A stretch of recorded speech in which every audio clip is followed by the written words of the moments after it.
Assalamualaikum. Waalaikumsalam, dengan saudari Hasna ya? Iya kan, benar.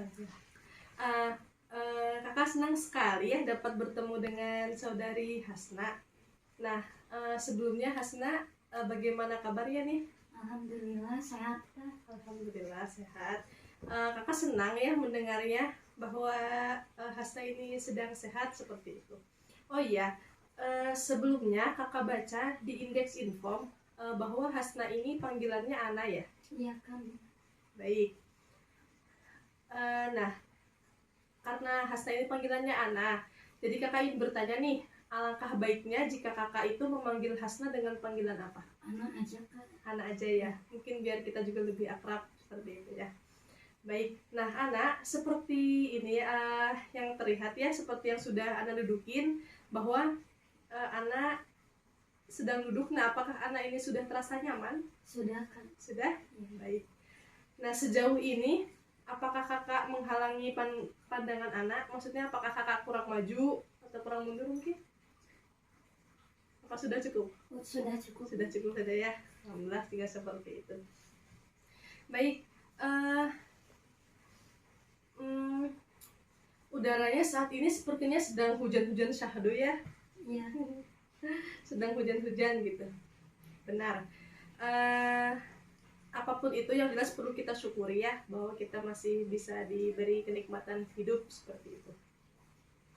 Oh iya, sebelumnya perkenalkan dulu ya, nama kakak adalah Zulfa Nadia Ridwani, dan saat ini kakak sedang menempuh pendidikan di Universitas Muhammadiyah Tasikmalaya di semester 4 saat ini. Nah, adapun prodi yang kakak ambil yaitu adalah prodi bimbingan dan konseling seperti itu. Nah, sejauh ini apakah ada yang ingin ditanyakan terlebih dahulu? Tidak kan, sudah cukup. Sudah cukup. Baik, jika sudah cukup, jika boleh tahu nih, Ana, apa sih kesibukannya Ana saat ini, atau mungkin aktivitas yang sedang dijalani Ana mungkin? Kesibukan sekarang kuliah dan membantu orang tua. Orang tua di rumah saja seperti itu. Oh ya, baik. Tadi sedang kuliah ya Ana ya? Iya. Nah, jika boleh tahu nih, kuliah di mana nih dan mengambil prodi apa? Saya kuliah di Stikes Muhammadiyah Ciamis. Oh, di Ciamis. Mengambil jurusan D3 Farmasi. Oh, farmasi. Baiklah, Masya Allah ya. Alhamdulillah. Tetap semangat dan tekun ya dalam belajar. Jangan pernah bosan untuk belajar. Baik. Nah, sebelum kita lanjut ke sesi konseling, kakak ingin bertanya nih, apakah Ana sudah pernah melaksanakan sesi konseling sebelumnya atau melakukan sesi konseling? Sudah kak. Sudah pernah. 1 kali. Oh, kapan? Jika boleh tahu.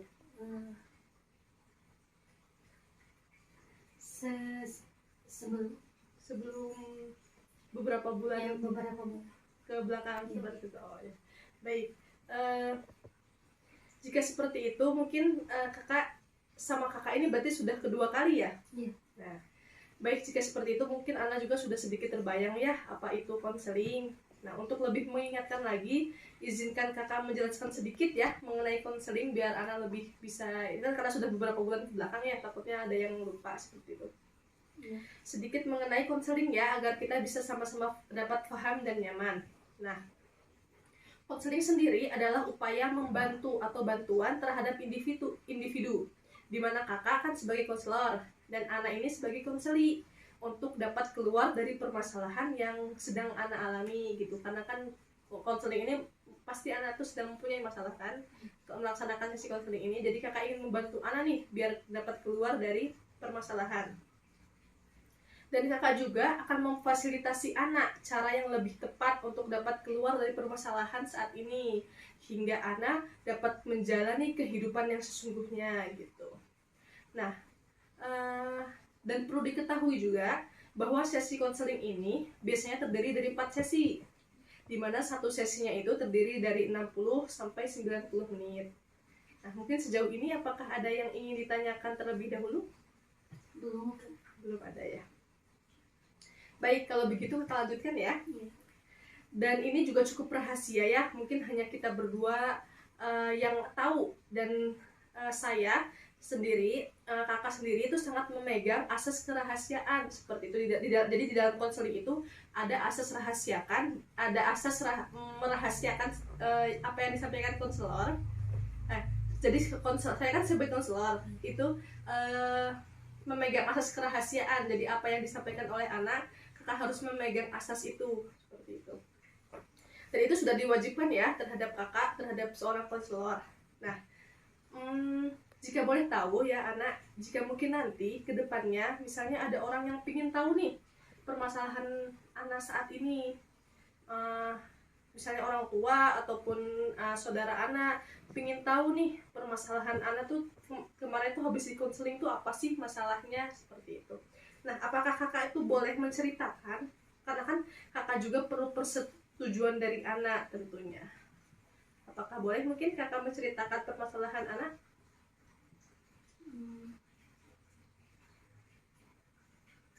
Boleh tidak?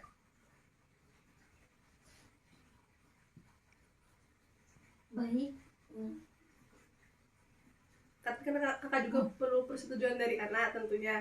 Nah, apakah kakak boleh menyampaikan permasalahan anak saat ini?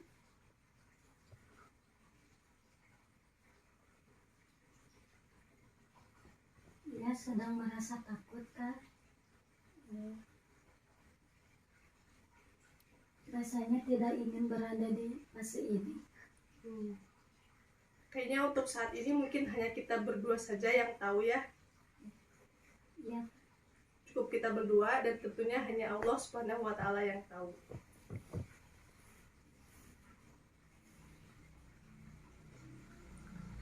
Oke, anak, kita kemarin kan sudah berbincang dan bercakap-cakap lewat WA. ya. Dan sekarang kita sudah dapat bertemu nih secara langsung. Baik, kira-kira dari konseling kita hari ini apa nih yang ingin Anda capai? Saya ingin keluar dari masalah ini dan menemukan solusi, Kak. Baik, sebelum kita melalui sesi konseling ini ya, kakak harap Ana dapat terbuka dan percaya kepada kakak ya, agar Ana tuh lebih dapat leluasa mengungkapkan permasalahan yang sedang alami seperti itu, dan juga agar permasalahannya ini tuntas dengan maksimal seperti Baik. itu ya. Baik, sekarang kakak ingin mendengar nih masalah apa yang sedang Ana hadapi saat ini, mungkin bisa diceritakan? Saya sedang merasa takut, Kak, berada di posisi ini. Saya hanya ingin berdiam diri di rumah saja tanpa bekerja. Jadi anak ini sedang merasa takut dan hanya nyaman saat berada di rumah seperti itu. Iya, Kak, benar. Begitu ya. Oke, kalau begitu apa permasalahan yang membuat anak itu sampai hanya ingin berada di rumah seperti itu? Kalau di rumah itu saya merasa nyaman aja, Kak. Sedangkan kalau di luar saya merasa kurang nyaman. Kalau di luar mungkin merasa apa? Kurang nyamannya bagaimana? Takut untuk menyesuaikan diri. Jadi takut tidak bisa menyesuaikan diri seperti itu ya. Baik. Nah, contohnya seperti apa tuh kalau boleh kakak tahu? Saya kalau di luar rumah murung, cenderung diam, Kak. Belum lagi tahun ajaran baru ini saya didaftarkan sebagai guru di salah satu lembaga pendidikan. Kalau boleh tahu didaftarkannya tuh oleh siapa ya? Oleh orang tua saya, Kak. Oleh orang tua ya. Apakah Ana tahu tidak kalau didaftarkan sebagai guru? Saya tahu sih, Kak. Hanya saja saya masih merasa cemas dan takut. Baik. Kamu didaftarkan sebagai guru pada tingkat apa? Tingkat SMP. Tingkat SMP, baik. Saat ini apa yang menjadi alasan anak sehingga anak ini merasa cemas? Karena saya belum ada pengalaman untuk mengajar pada siswa SMP, Kak. belum ada pengalaman belajar mengajar mungkin ya pada siswa SMP seperti itu. Nah, apakah anak ini belum ada pengalaman belajar pada siswa SMP saja? Apakah maksudnya itu artinya anak pernah mengajar sebelumnya mungkin? Ya Kak, benar. Pernah berarti. Pada tingkat apa Pada kalau boleh tingkat tahu? SMA. Oh, SMA. Berarti lebih tinggi ya Iya. daripada SMP seperti itu. Baik, nah sebelum kita melanjutkan pembahasan kita ya, kita akan perlu memfokuskan permasalahan kita.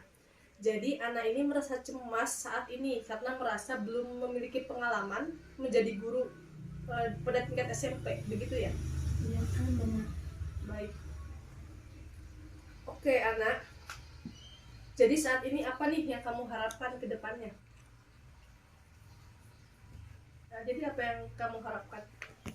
Ya, untuk saat ini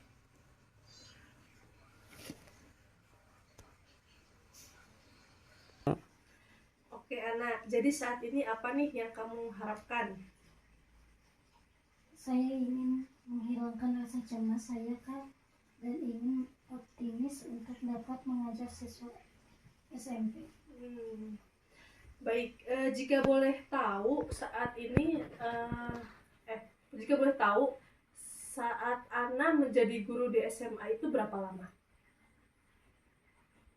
Baik, Jika boleh tahu Ana menjadi tidak guru begitu lama Kak, hanya beberapa bulan saja sepertinya. dalam artian sebentar saja ya. Memang anak yang memutuskan untuk berhenti mengajar atau habis kontrak mengajarnya? Saya yang memutuskan. Jadi anak ini yang memutuskan untuk berhenti ya. Nah, kira-kira anak tahu nggak apa penyebabnya sampai anak itu memutuskan berhenti mengajar pada saat itu? Karena saya merasa trauma Kak saat melihat ada siswa yang membuli dengan fisik antara satu dengan yang lain. Tapi trauma ini tidak berlebihan Kak, saya mau dapat mengatasinya. Saya lebih kecemas saja, apakah saya bisa menjadi guru bagi siswa SMP? Seperti itu ya. Baik, kakak sudah bisa memahami. Baik anak, sebelum kita lanjutkan, saat ini kakak ini mempunyai skor skala nih dari 1 sampai 10. Nah, skala 1 itu adalah anak itu memang benar-benar merasa cemas. Sedangkan skala 10, anak sangat yakin untuk menjadi guru SMP. Nah, jika boleh kakak tahu nih, kira-kira anak berada pada skala berapa saat ini? Skala 4 Kak. Skala 4 ya. Berarti maknanya memang anak ini merasa cemas, dan predikat seorang guru SMP akan anak ini merasa cemas akan predikat guru SMP yang nantinya akan anak sandang. Ya kan, benar. Baik, jika seperti itu, tadi juga anak sempat menceritakan bahwa anak tidak memiliki pengalaman dalam mengajar siswa tingkat SMP. Apakah anak ini tidak memiliki teman atau tetangga yang profesinya sebagai guru? Ada sih Kak. Oh, ada. Nah, apakah Ana tidak mencoba bertanya mungkin atau sekedar sharing nih bagaimana sih pengalaman mereka menjadi seorang guru? Belum Kak, karena saya juga tidak terlalu dekat dengan mereka. Saya merasa malu. Baik-baik. Nah, sekarang mungkin kita bahas tentang dampak ya atau keuntungan kondisi saat ini. Karena kan pasti pada setiap masalah itu ada dampak tersendiri seperti itu ya. Baik, coba apa dampak yang Ana rasakan saat ini? Saya merasa tertekan oleh pikiran saya sendiri Kak. Saya juga jadi dihantui rasa takut dan kurang memiliki teman untuk curhat atau berkonsultasi. Kalau kakak tangkap ya dari cerita anak, sepertinya anak ini merasa pesimis ya, sehingga anak ini merasa sulit untuk mulai berkembang. Nah, coba nih sekarang kita bahas mengenai keuntungan anak berada di posisi saat ini. Apakah ada? Apa ya Kak? Kok sepertinya tidak ada. Nah, benar sekali. Sama sekali tidak ada keuntungan anak berada di posisi saat ini ya kan? Berarti dapat kita simpulkan di sini bahwa hanya ada dampak negatif yang terjadi. Iya ya Kak, benar Benar juga. baik. Coba anak, jika kakak saat ini memiliki kantong ajaib nih seperti itu ya. Bayangkan saja jika kakak memiliki kantong ajaib dan jika anak itu diminta untuk membuat satu permintaan, kira-kira permintaan apa yang anak inginkan? Saya ingin menjadi seorang yang percaya diri Kak, tidak memiliki sifat pemalu dan berlebihan. Berarti anak ini ingin menjadi seorang yang percaya diri, tidak memiliki sifat pemalu yang berlebihan seperti itu. Baik, bagus sekali. Kira-kira apa lagi yang ingin anak minta pada kantong ajaib ini? Saya juga ingin optimis Kak untuk menghilangkan trauma itu. Berarti maknanya anak tuh harus tetap berusaha ya. Nah, kira-kira usaha apa sih yang akan anak lakukan? Apa ya Kak? Sepertinya saya harus melawan rasa cemas dan sedang saya rasakan ini. Boleh. Melawan rasa cemas yang sedang anak rasakan ya. Itu adalah usaha yang anak lakukan. Lalu boleh tahu apalagi mungkin usahanya? Sepertinya saya juga harus berani membuka diri untuk memulai berkomunikasi dan mengesampingkan rasa malu terlebih dahulu, karena sejujurnya ini sangat menyiksa diri saya. Baik, bagus sekali anak. Jadi kamu sudah ingin melakukan hal-hal positif ya untuk memulai perubahan anak ke depan. Nah, mungkin ada lagi nih yang ingin anak lakukan agar kemauan di kantong ajaib tadi tercapai. Saya juga ingin lebih intens dalam belajar Kak, atau sharing dengan orang-orang yang lebih berpengalaman agar saya juga memiliki bekal yang cukup untuk menjadi seorang guru SMP dan juga menghilangkan rasa trauma atas kejadian itu. Wah, bagus sekali ya anak. Jika sudah memiliki tujuan dan rencana ke depan, jadi anak tuh sudah memiliki tujuan dan rencana ke depan ya. Tadi ada menghilangkan rasa cemas, mulai memberanikan diri untuk berkomunikasi dengan orang lain, dan menghilangkan sifat pemalu yang berlebihan. Iya Kak. Dan juga memulai sharing dengan orang lain ya, tadi Ana menyebutkan. Lalu ada menghilangkan rasa trauma juga. Nah, kakak senang sekali nih mendengar rencana-rencana Ana saat ini, dan kakak percaya bahwa Ana tuh pasti bisa merealisasikannya, dan tentunya harus disertai dengan kesungguhan ya. Iya. Baik, jika sudah seperti itu, kakak memiliki skala lagi nih dari 1 sampai 10. Nah, dari skala ini kira-kira seberapa yakin Ana bisa melaksanakan alternatif solusi yang direncanakan tadi? 8 skala, insya Allah. Insya Allah ya, alhamdulillah. Berarti Ana sudah naik ya. Tadi kan yang pertama itu mungkin 4 ya, dan sekarang sudah menjadi 8. Berarti di angka 8 ini Ana lumayan yakin dapat melaksanakan solusi yang sudah direncanakan tadi ya. Ya Kak, saya yakin bisa melaksanakan itu.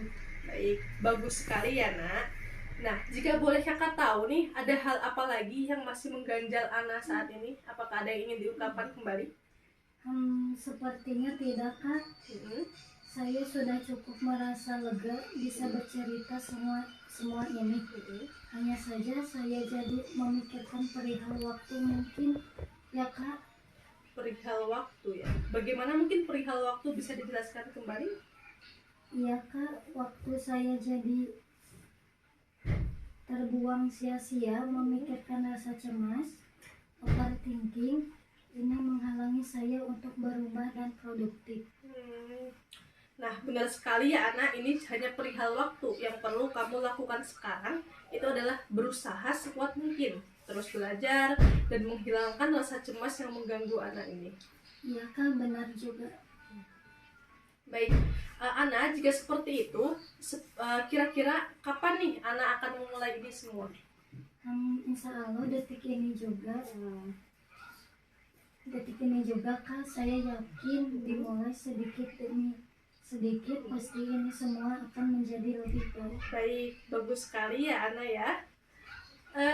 Sebelum pembicaraan ini kita tutup, bagaimana nih perasaan anak setelah kita berdiskusi? Saya merasa jauh lebih lega Kak saat ini karena sebelumnya saya tidak tahu harus bercerita kepada siapa, dan saya senang dapat mendapatkan solusi. Alhamdulillah ya, jika anak sudah merasa lega, dan tadi juga kita juga setelah sama-sama mendapatkan solusi ya. Nah, saat ini yang kakak harapkan anak kedepannya itu bisa menjalankan apa yang sudah kita rencanakan tadi ya. Iya Kak. Iya.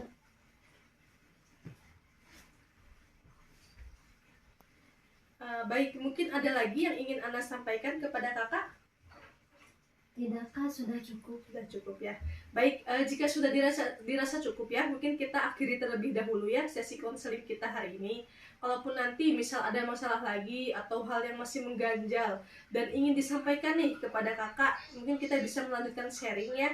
Lalu kita bisa mengatur jadwal lagi, jadwal temu lagi, mau kapan gitu. Dan menemukan solusi kembali seperti yang tadi, seperti itu ya. Baik Kak, terima kasih banyak Kak atas waktunya. Dan terima kasih sudah mau mendengarkan cerita saya ini. Tentu sama-sama ya nak. Jika sudah dirasa cukup, mungkin bisa kakak tutup saja ya.